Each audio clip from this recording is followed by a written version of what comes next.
Welcome back to One Door HR. Until now, in the management series, we have brushed up on what is management, its 9 styles, and their advantages and disadvantages, and in which all situations they best work in. Please do watch all of them. The details are given in the description box below. In the continuation to the same, today we will know more about transformational, coaching, and delegated style of management. Transformational management. To shape future of the company, this style of management encourages, inspires, and motivates employees to innovate.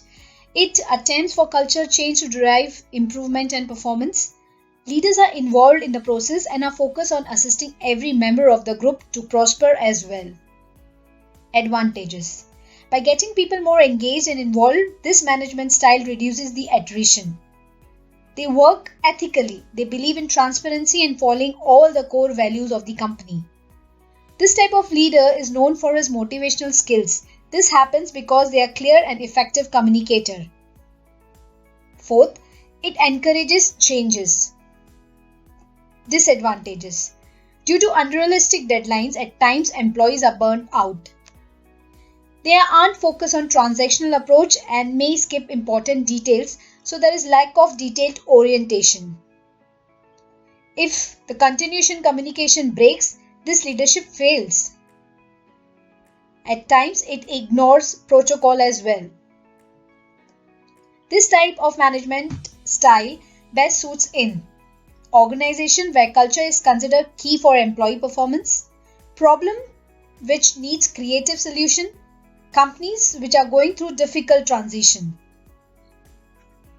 Second style, coaching management style.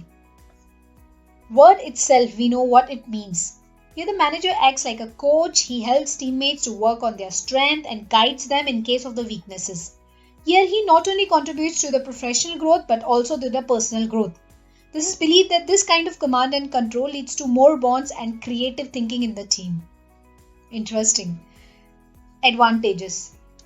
This type of management demands working very closely with teammates, so there is one-on-one focus. Manager supports and guides the teammates to bridge the gap if there is any between the skills and the required level of the skills and help them to improve that. Competitive advantages for the organization. Higher motivation levels of employees. Disadvantages. Time consuming, hence delayed in decision making. If leader is not naturally a coach, this style fails. Not everybody is a coach naturally. Affect performance if team and manager do not work closely due to lack of connected understanding. Negative feedback may not be taken always in a healthy way by all the team members. It may disturb their morale and affect the impact on productivity as well. Situation in which this management style best suits in. All the receptive to change, mature leaders and teammates, open to feedback culture. The last style for the day is delegative style of management. Here the leader delegates decision making to his team. Although the decision is taken by the team, the responsibility remains with the leader. Manager gives all the support and the tools to the team to perform their job. After the task is completed, the manager steps in and reviews the work and give advice about how it can be improved in the future. Do you know what is art of delegation? Have you watched my video on the same? If not, please do watch it. The details are given in the description box below and the card above. Advantages of the delegative style of management are: employees are given freedom to work, so there is a lot of job satisfaction. Innovationness of the employee. Now what exactly innovative employee means? Please watch my video on the same. The details are given on the description box below and the card above.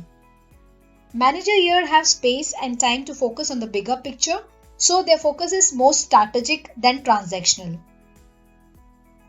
Employees get platform to showcase their talent. Disadvantages. Little to no guidance from manager. Responsibility shift from manager to subordinate for decision making may result in blame games if the project fails. No direct control may result in casual approach in team and also in manager, of course, which is very dangerous for the organization. Situations in which this management style best suits in are: for individual work it is and not for the team-based work. Organization which has decentralized leadership. Team members have to be highly skilled to operate under this style. Whatever be your style, always choose that one which suits the situation and in which employees are led by example and not by command. Please like and subscribe to One Door HR. Learn something always and succeed with knowledge. This was part 4 of the management series. In my upcoming videos, we shall cover more topics related to it. Do let me know if you want to learn anything more on this subject. Thank you guys for your time, and please do follow us on Pinterest, Facebook, YouTube, and also visit us at www.onedoorhr.com. Thank you once again.